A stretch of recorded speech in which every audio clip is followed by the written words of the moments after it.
are talking the Lizzie Borden Game, and this is written and directed by Calvin Morie McCarthy. And no, this is not about a glam rocker. It is, of course, about Lizzie Borden, the true crime case in America that happened some years ago, where a woman was accused but acquitted of committing some axe murderers. Now, this is not the story of that actual case. It is a kind of story which incorporates the now urban legend of Lizzie Borden.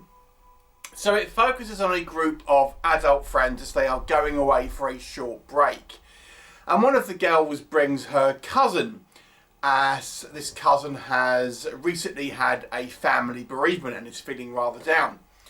So now this group of 5 people are going to this kind of large, they call it a castle, it's kind of like a large holiday home, I guess. Anyway, and just for fun, they decide to do this this game that they have heard about called the Lizzie Borden Game. And it is similar to like the Bloody Mary game or Candyman, where you're basically kind of saying, you know, summoning this spirit in front of a mirror. But they don't finish the game, and this spirit is not sent away and decides to go on a murderous rampage. What will happen? You'll have to watch the movie and find out. So I've reviewed a few movies from Calvin Morie McCarthy. So how does this one stack up? So what can we say in the plus column? So I'll tell you. Here's one thing I think surprised me somewhat with this movie. It is surprisingly gory and with practical effects. And this is not a movie where they tend to kind of actually, you know, put the camera away from the action. It actually shows you a good amount of what's going on here. And there's some pretty inventive, albeit low budget, but I would still say fairly kind of effective, low budget, practical VFX here of variety of kind of axe wounds, including splitting the head in half, swiping the face off someone, beheadings, various kind of body shots, all in gory goodness. So there's actually a reasonable amount of bloody violence in this movie. And like I say, the practical makeup here, it's the low budget side. It is a lower budget movie, but if you're watching this channel, one would suspect that you don't mind the lower budget movies a little bit. So yes, you'll be pleased that this movie gets brutally violent at times, certainly in the kind of the second half of this film. And you won't be disappointed with the gory effects here, I would suspect. The second thing I would suggest is there's actually some kind of fun characters here. So there's really a cast of 5 individuals. We get a few kind of dream sequences and flashbacks and stuff, but 5 protagonists, and of course we get the Lizzie Borden sort of ghost as well. But 5 main protagonists, and I really quite enjoyed some of the kind of the interplay and banter between these characters. There was an English couple that are visiting America, and you know, are friends, and they have this kind of back and forth, especially the 2 guys. They got one American guy and one English guy, and they're both kind of ribbing each other about their respective countries. And I found the kind of that conversation and that kind of back and forth very naturalistic. But I think for the most part, I think the chemistry between the characters seemed quite genuine and quite funny at times, I've got to say, particularly between these 2 guys, and makes the characters kind of quite likable when they sort of, you know, the Americans bringing up the, you know, the War of Independence and things like that, and you know, it's quite fun.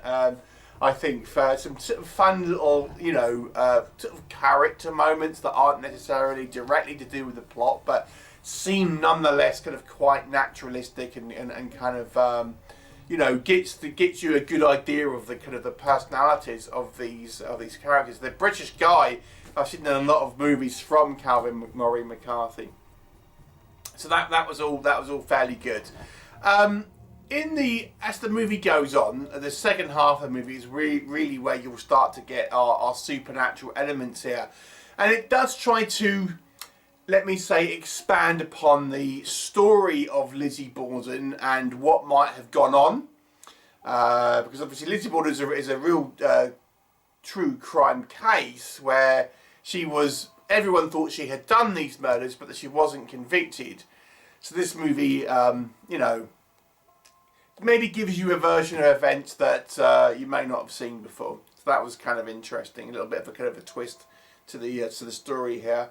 There are some kind of like, you know, again, low budget sort of reasonable sort of creepier moments here, you know, making the best use of kind of light and shadow that a kind of a low budget production like this can do. And I think, you know, it's, again, if you view it under the light of a very low budget movie, you know, I think it's okay. You know, it's actually put together in an okay manner. And I think some of the kind of like the cinematography, if you view it through that lens, it actually works pretty well, I've got to say. And there's a couple of like spooky moments where I think the movie does succeed in that respect.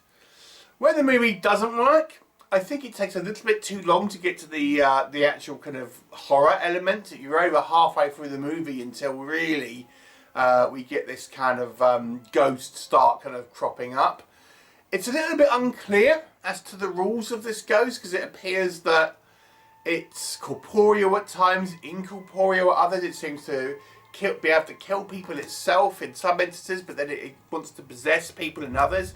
Also, it seems to turn some of its victims into kind of zombies, but we don't really know why. So there's a little bit of kind of like, well, questions, let's just say, that you might have about some of the things that this movie is kind of displaying. As much as I kind of quite like some of our characters, I have to say our main female protagonist, who is this cousin who's had this personal tragedy, I think a lot of her performance seems a little bit overbaked at times. You know, we're meant to believe that she's suffering from depression because of her, you know, recent passing of her parents and stuff, which I understand, but I think it's a little overcooked on the over-dramatic side. Towards the end of the movie, in the kind of the final act and stuff, something will happen to this character, and that was kind of fun, and I think that was played fairly well. But some of the more emotive elements I did not think worked particularly well.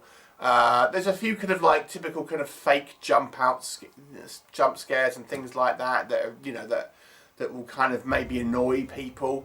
It does take a little bit too long to get going, I have to say. You do feel like, you know, that you enjoy the characters, but you kind of want the story to get on. The story is quite slight. Maybe it could have had, you know, had a bit more to it in regards to more narrative threads that might have, you know, made the kind of the actual plot a little bit more engaging, perhaps. But, you know, it's a simple plot, and once the kind of the killings get going, it's you know, but it just takes a little time to get there ultimately.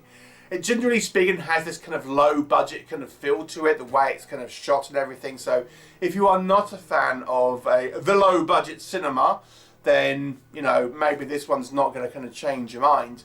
Overall, I think it's a fine movie. If you like low budget kind of slasher movies, kind of haunting movies, it's not going to blow your socks off, but I do think it's kind of watchable, and certainly has some highlights for me in both the kind of the practical effects and some of the kind of the character work. So to me, it's you know, a serviceable movie, worth a watch if you don't mind a low budget B movie. I'll give it a 5 out of 10. Have you seen it? What did you think? And please leave me a comment, and I shall look forward to seeing you next time. Bye for now.